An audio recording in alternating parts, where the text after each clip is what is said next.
Politicians, preachers, and preschoolers, they're all the same. They're all the same. And you think, well, how are politicians, preachers, and preschoolers all the same? They all struggle with greed. I mean, think about it. They all struggle with greed.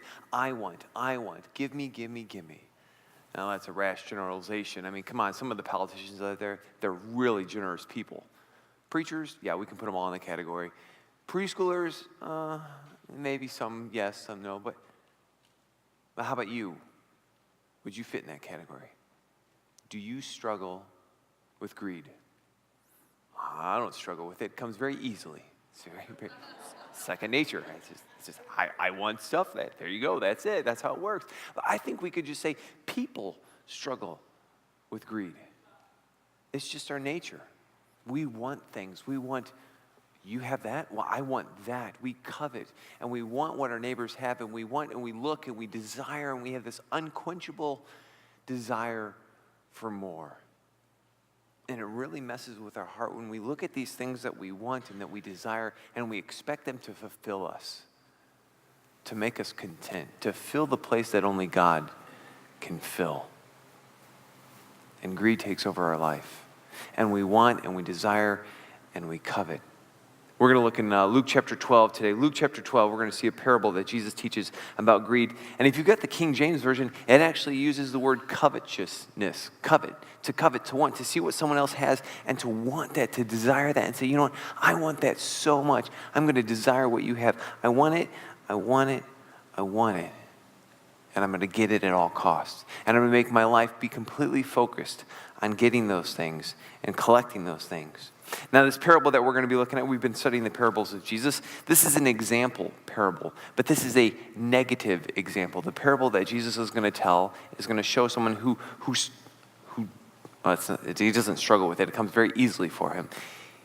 He's focused on greed, on getting as much as he possibly can, on the things that the world has to offer, and desiring them and coming after them and sneaking after them. And as we talk about greed this morning and look into the parables, I can hear someone saying, come to church, talk about money. Isn't that what churches always talk about? Now listen, okay?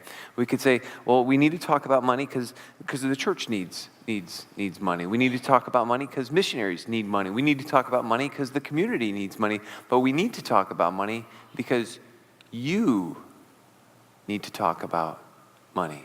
You need to talk about giving. This is about us. This is about my heart. Every time I open the scriptures and I read about Jesus' teaching about money, the Bible's teaching about money, it's more for my heart than it is for alleviating the poor, alleviating the missionary needs in the world, alleviating the needs of the church. Yes, the church has needs. Yes, the missionaries need to be supported, and outreach needs to happen.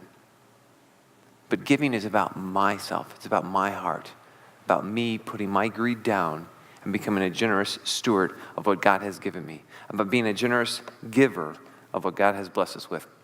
Now, this is the second time that we have seen a parable that talks about money. If you remember, we're in Luke chapter 12.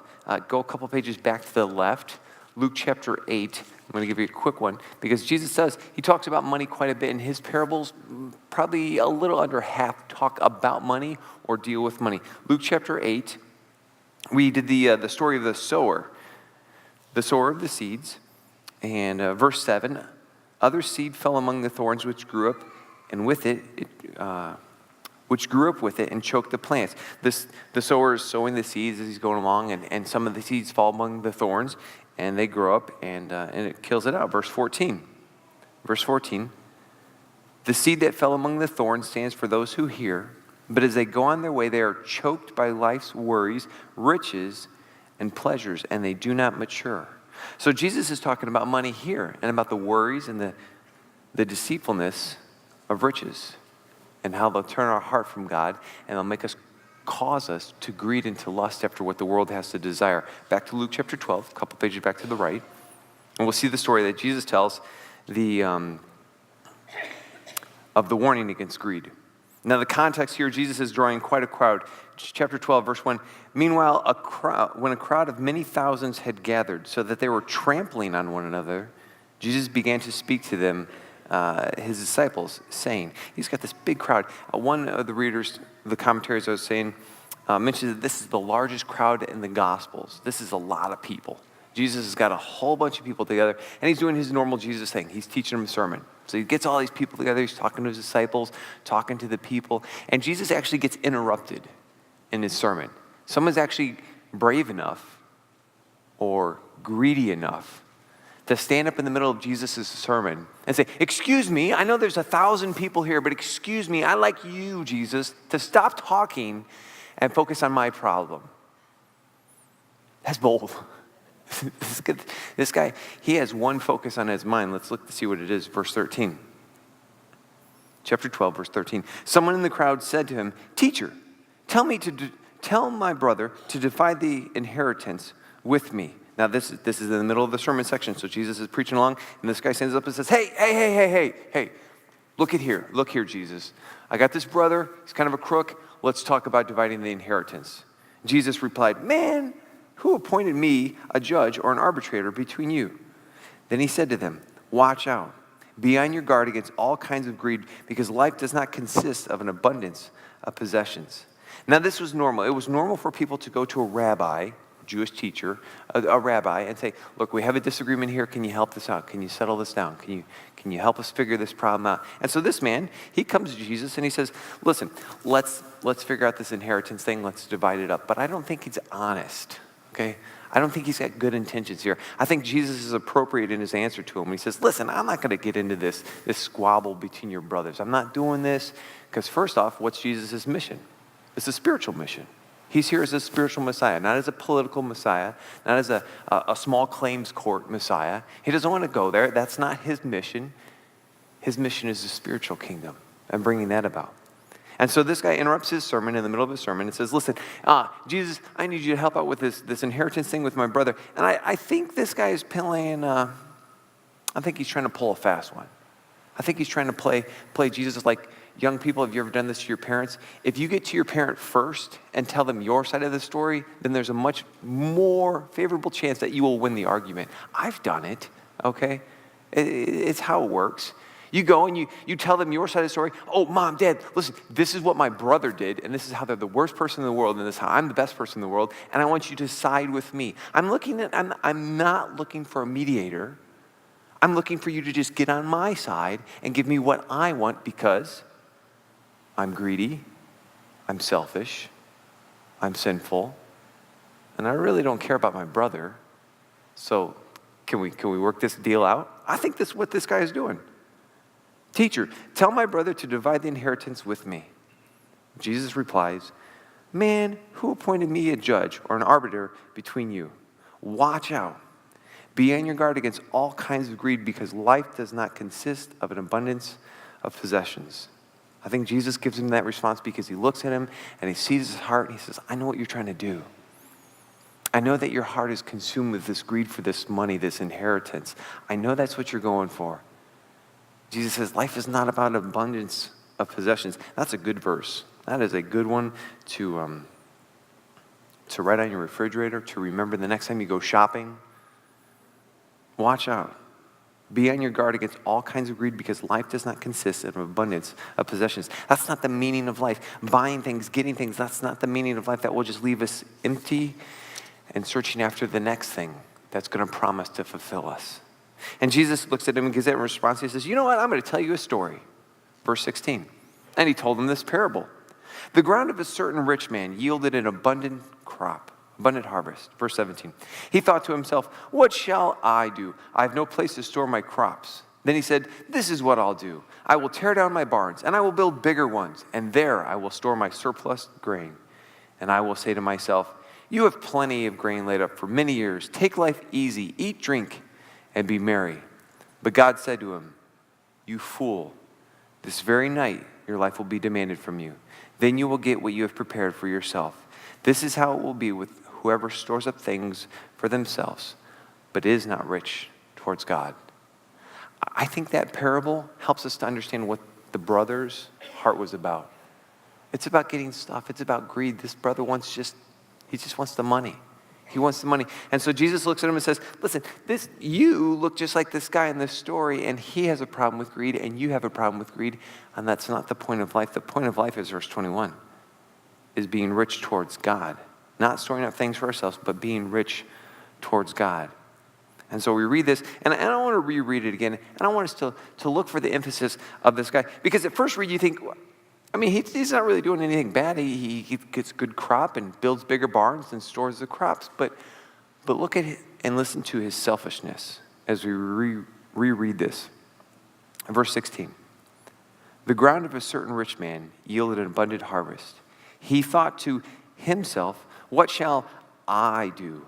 I have no place to store my crops. Now, who provided the abundant harvest for him? It's God. God provided that abundant harvest for him. Did he go out there and dance in the corn and make it grow? He might have, but that didn't do anything, okay? It didn't work. God provided this abundant harvest. But he says, what shall I do? Where will I put my crops? And he said, this is what I'll do. I will tear down my barns, and I will build bigger ones, and there I will store my surplus. And I will say to myself, you have plenty of grain for many years. Take life easy, eat, drink, and be merry. He's only focused on his self-interest.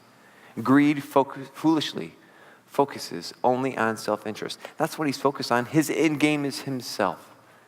He's only looking at himself. This is what I want to do. I have all this possession, all this abundant harvest. I'm going to keep it all for myself. Jesus calls him out for being a greedy person. He actually calls him a fool, verse 20. But God said to him, you fool. And that's kind of ironic, because as we look at the world standards, he's not a fool. He's successful. He's got all this money, right? He's got all this possessions. He's success. But Jesus looks at him and says, you fool. This is an Old Testament term meaning someone who acts without God, with no wisdom and self-destructive ways. It's someone who prepares for the future immediately in front of him, but neglects the future that's going to last for eternity. Someone who can only see what's right in front of him and sees all this abundant crop and this abundant harvest and says, well, I've got a lot of good stuff for myself. I can only see me. I'll keep it all for myself. John Tilton says this, he who provides for his life, he who provides for this life, but takes no care for eternity, is wise for a moment, but a fool forever. I'm wise as worldly standards for this moment, but I'm a fool forever. He thinks that he has earned everything. He thinks that it's all his, and he fails to see that it's a gift from God that he could use to glorify people. I wonder if God was testing him. And I'm thinking, God, you can test me, you can give me a whole bunch of money, and I will be a great steward. You know what? Maybe not. Maybe not. Maybe God knows better than that. Maybe God knows that if I won the lottery, well, that'd be weird because I don't play the lottery. But if I did win the lottery, which I don't play, if one of you gave me a winning lottery ticket, which don't do that, I might fail. Oh, believe me, I would succeed. Are you sure? All that money? Would that corrupt your heart? And change? It corrupted this guy's heart. Maybe it was bad in the first place. But it was too much. And he failed. And he greedily focused only on his self-interest. And it destroyed him. Greed destroys blank. I left it blank because it's for you to fill in. Greed destroys, what does it destroy? You look around and you see stories in your life. What have you seen greed destroy? A company where one person wants more and more, and so they start borrowing or embezzling, call it what you will, a little extra funds. Next thing you know, the company is belly up. I've seen it in churches. Greed destroys relationships. It destroys marriages. It destroys this desire for more and more and more. Jesus calls the guy a fool. The world calls him success. But we see that it destroys. Look at what it did to the rich farmer. The certain rich man, his crop yields an abundant harvest. Does it make him successful or does it destroy him? It destroys him. It does. It consumes him. He only sees himself, and Jesus shows up and says that was the wrong response. It destroys him. Greed destroys families. Look at these brothers. Go back to chapter 12, verse 13. Someone in the crowd said to him, "Teacher, tell my brother to divide the inheritance with me." That doesn't sound like a happy family reunion. I don't think those brothers are really getting along. And think about this. Unpack this for a second. Tell my brother to divide the inheritance with me. Okay, inheritance. Mom and dad work hard their whole life. They save up some money. They give this money to their kids as a blessing. The money goes to the kids as a blessing. And what does the money end up doing? Dividing the brothers. It splits them. What was meant to be a blessing turns into a greedy fight and splits the two brothers. You think it's family, it's brothers. That would never happen. How many of you have seen families destroyed because of money? Families destroyed fighting over money. It's mine, it's mine, it's mine. Greed destroys families. When I do pre-marriage counseling, I always talk about finances with young couples. Because if you can get your finances right, that will help your marriage set it up to succeed a lot better. To get the finances on the same page, to get the greed out of it. You think about dads who run after money and neglect their families. You think about the money and how it destroys things. Ben Franklin said this, money has never made a man happy, nor will it.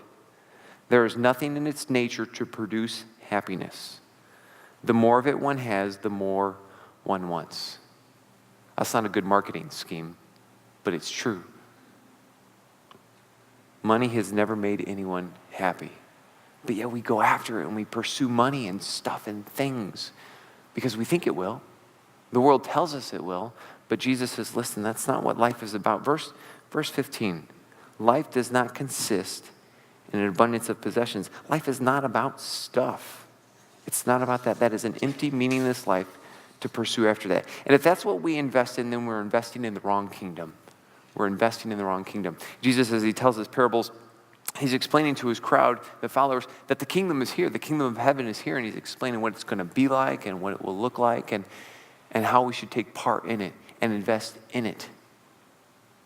And so we have an opportunity. You can't serve two masters. Either you will invest in a spiritual kingdom or you will invest in an earthly sandcastle. An earthly sandcastle. Think about a sandcastle. You work so hard and so diligently, and you walk away. And if the waves don't get it first, listen, I have had to protect sandcastles that my kids and my wife have worked on so hard. High school boys, I don't know what's wrong with their brain, okay? They like come up to wreck it, and I stand up and I just flex, and they leave, okay? That's not true. But I try my best to tell them to get lost. But is that what we build our life on? We invest everything into building a sandcastle that's going to what? It's going to get destroyed. As soon as we leave, it's going to be gone. And that's what I spent my entire life investing in the wrong kingdom, in a sandcastle, in collecting stuff. I wonder, at the end of life, a man like, let's take this rich farmer. Would he have wanted more time or more money at the end? Would he have said, man, I wish I worked a little bit more and got a little bit more stuff? Or would he have said, I wish I had invested in God, my relationship with Christ? I wish I had invested in people. I bet his kids would have said, I hope his kids would have said, I'll take my dad and not stuff. But if the kids got what the dad has and they got greed, then they'll say, I'll take this stuff. See you, Dad. And that's sad. It's about investing in the kingdom and investing in people. Because what we leave behind, it goes to the second generation. And if they use it wisely, then good. If they don't, then it's just a sandcastle. And we build it, and it goes away. But this man, wow. Verse 18. Let's read verse 18 again. Then he said, this is what I'll do. I will tear down my barns, and I will build bigger ones, and there I will store my surplus of grain. And I will say to myself, you have plenty of grain laid up for many years. Take life easy, eat, drink, and be merry. What a massive mistake. That was his goal in life. I hit it rich. I'm on easy street. I'm going to relax and just end game. I'm there. I win. And it's the biggest mistake he ever makes because it cost him his life. And he invests in the wrong kingdom, and he makes that mistake. Man, I've made mistakes. But I hope I don't look back at the end of my life and say this whole thing was a mistake because I pursued the wrong goal of greed, of money, of empty, meaningless pursuing after it. Instead, Jesus calls us to be generous stewards. Look at the last verse, verse 12. This is how it will be with whoever stores up things for themselves, but is not rich towards God. Being rich towards God. Being generous stewards. I put generous stewards. I should have put rich stewards because the Bible says that we should be rich towards God. But that seems like a lot of money, you know?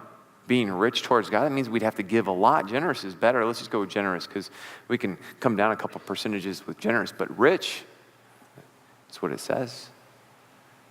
That we're to give richly to the Lord. That when it comes to giving to Him, we give out of an abundance of a heart that just gives and says, you know what, I love you so much, God, I'm going to give you this much. And that's the thing, God doesn't set a percentage. He says, how much do you love me? He says in the Old Testament, they had a percentage, but you don't. You can start there. That's a really good place to start there. But then he looks at us, he says, how much do you love me? It's kind of like the honor system. Have you seen those vegetable stands on the side of the road? They got a little coffee can, a little hole cut in the top. It says honor system. Put the money in. That doesn't work anymore. Come on, this world's full of crooks. People are just going to steal that can. But when it comes to offering, when it comes to giving, how much do you give? How much do you love? Well, I give the baseline 10% because I'm just following Old Testament. Okay, good. But can we work up from there? Can we grow in our spiritual maturity and give more? Can we do that? I mean, think about it. I'm a big fan of the New Testament. Okay, I don't want to go back to Old Testament. Old Testament was a lot more difficult, a lot more rules, the whole goat sacrificing and sheep and things like that. I don't want to go back there. Okay, I don't. I like the whole Jesus, baptized, done. Yes, that's cool. That's easy. That's good. So I'm a big fan of that. So I'm going to take the New Testament side of things, and I'm also going to give like a New Testament believer. I'm going to give out of love. I'll take the 10% from the Old Testament and say that's a good starting point, but I hope that I can move above that. I hope I can. You know, so we're all on a different area in our life, a different spiritual growth. And so we all give differently.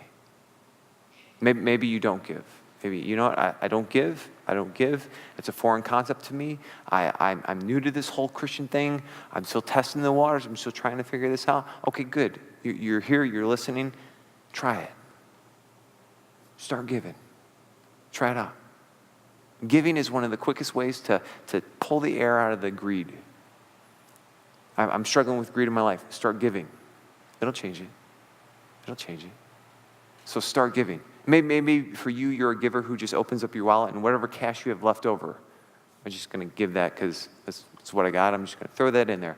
And we're not really thinking about how much God has blessed us with, or we're not really taking any real thought or time into it. It's just kind of, I'm at church and, I got to give some money, so I just accidentally drop in whatever I have left over. Okay, good. We're working our way up. We're growing spiritually in our giving. Maybe you're at a point in your life where you sit down with your spouse and say, okay, let's do some numbers here. All right, let's look at this. God has blessed us with this. Okay, let's take the Old Testament principle of 10% and let's apply that to our finances. Okay, so that means we need to give. That means we would like to give this. And so that's what we'll give. And we'll do that. Maybe you're at a point in your life where you're saying, we've been given the same percentage for 10 years now, 15 years now, 20 years now. Maybe it's time to move that up. Maybe it's time to grow in my giving and be a generous steward of what God has given me. Maybe that's what we should do. Because if we look at this story, who provided the abundant harvest? Chapter 12, verse 16. He told them a parable. The ground of a certain rich man yielded an abundant harvest. God provided this harvest. This guy, he planted it, but God made it grow. God was the one who provided the abundant harvest. God just stepped into his life and provided this for him. And so we have to remember that God is the one who gives us everything, and we're called to be stewards. Generous stewards. I think that's what the slide was. Jesus calls us to be generous stewards. We are managers of what God has given us. God blesses us, and we manage his funds, and we use it in ways that are appropriate of what he would want. It's like when you go to a basketball game with your kids. All right, this is how it works with my family. Maybe it's different in your family, but this is how it works with my family. We eat dinner, okay? Your bellies are full. Now we go to the basketball game and we walk by the concession stand. Your bellies are empty. How does that work? I don't know, but it does. It might be different in your family, but this is how it works in my family. So we walk past the concession stand. Dad, we're hungry. No, you're not. You just see food and you think you need to buy it and eat it. Okay, so we sit down watching some of the basketball game. And in the middle of the game, Dad, can we get some food from the concession stand? Okay, fine. All right, here's $5. Go to the concession stand, get some food. So they go down there, they get some candy, they bring it back up. They're sitting there in the bleachers. They've got the candy. Can I have a piece of your candy? Maybe your kids are different than my kids, but my kids, no. I failed to see how this just happened. Okay, you took my money to buy candy that you didn't need, and you just said no? But now we move that over to God. I mean, think about that. Our kids are sitting there with their candy, and they look at us and they say no. Listen, I'm your dad, okay? I will take that if I want it, okay? And I will take it and I will eat it all and you will get no more. I'm your dad. I gave you that money so that you could get that candy bar. I'm your dad. I have so much money in my wallet, I could go over there and buy so much candy, you will be sick to your stomach. And it's the same thing with God. He could step in and say, can I have some back? No, this is mine. I don't think that's a wise idea. And so he steps in, he says, can I have that back? And we say, yes, here. This is yours in the first place, and I'm just using it. He says, thank you. He says, that was done right. That was good. And I'm going to bless you with some more because your heart is good. Your heart is not focused on greed. The brother and the farmer. I hope he gets it right. I hope he gets it right. I hope he learns it. The bold brother who interrupts the middle of Jesus' sermon to get some money. But Jesus looks at him and says this, verse 15, watch out. Be on your guard against all kinds of greed. Life does not consist in abundance of possessions. It's not about stuff. Verse 21, this is how it will be with whoever stores up things for themselves, but is not rich towards God. Church, I want to be rich towards God. That's what I want. And I struggle with greed. I want stuff. I need to put that away. I need to kill that selfish desire in my heart and cultivate giving, cultivate being a generous steward with God, with what he has provided me. God, I pray for each one of our hearts here today. I pray for the things that we want, the things that we desire. And I pray that we can seek after your kingdom and not after worldly pleasures. God, I pray that you will help us as we go from here, that you help us to be generous and givers that invest in your kingdom and not in collecting worldly stuff. We love you, Lord. In the name of Jesus Christ we pray. Amen. If you've never made that decision to accept Jesus Christ, see, that's the cool thing. God gives us salvation for free. He does. He says, you want to be a Christian? You want the blood of Jesus Christ applied to your life? It's a free gift. All you have to do is accept it. If you need to accept that gift, please do so today as we stand and sing our song of invitation.